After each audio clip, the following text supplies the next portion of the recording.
So, my idea is that I'm going to ask you all of my questions in less time than it takes you to run a 3K. Okay, sounds good. Ready? Yeah. So, when you've got young people saying they can't run, Yeah. what is your response to that? They can run.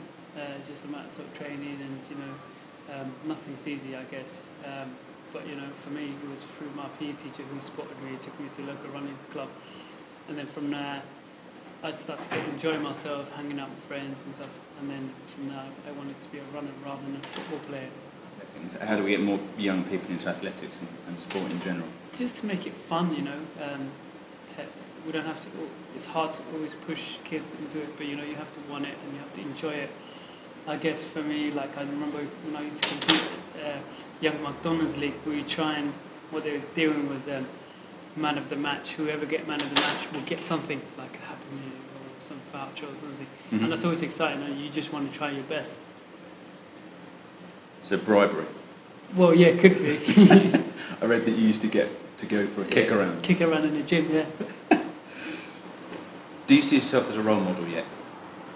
Yeah, to the kids and someone who's, I'll say, kids who are running and someone who associate, if someone like for myself, role model when I was an athlete was Paula Radcliffe. The reason why I was Paula Radcliffe, I saw her winning on TV, I saw how hard she worked, she's a world record holder. And I think you have to have a role model in your life, no matter what. What was the best advice you ever given as a young athlete? Definitely, I would say through my PE teacher to just keep on running, and keep training.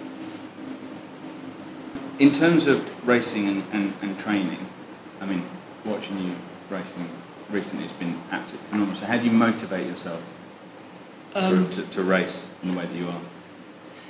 Just kind of think about the race, and it's hard to say, you always want to, when you get to start line, you always want to do your best, and, it's nice sometimes to have the crowd behind you, and you start to think about that. But also, a lot of stuff is done in training. Yeah. A lot of miles, a lot of hard training, and, you're ready to go, and that's what gets me going. Do you have any superstitions or habits before you race? I like to go in the morning before the race, go for a little jog and wear my leggings. Other than that, that's it? That's it. Do you listen to music while you're training? Yeah, I do sometimes, yeah. What sort of stuff? I'm kind of easy going. I like R&B, hip-hop. Yeah. Yeah. Current favourite track?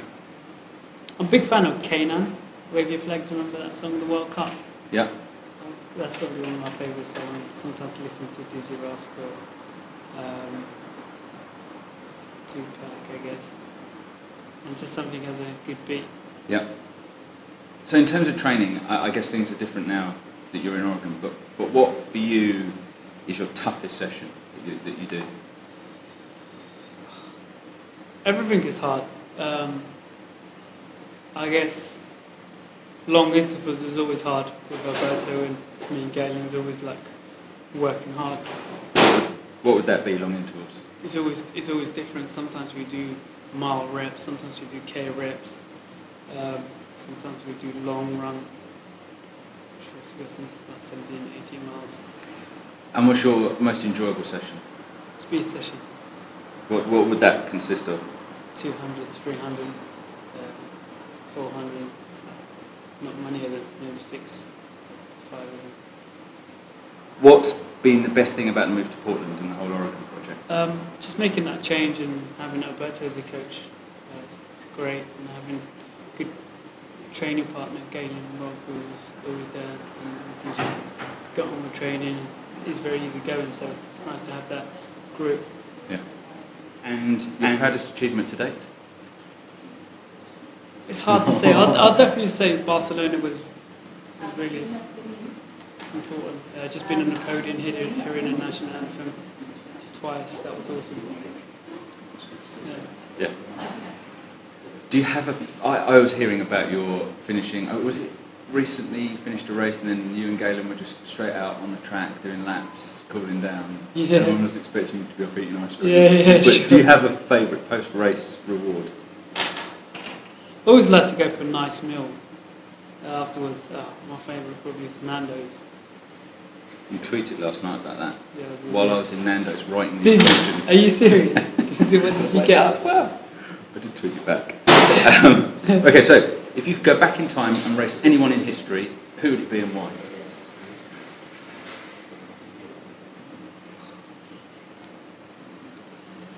It's hard to say. I've got to think about that. Gives me a chance to write a few things down. I'll probably say Steve Cram. Yeah. Just because he's one of my idols again, and he was a great athlete himself, and you know, just racing against him would be cool, knowing that I'll race against him.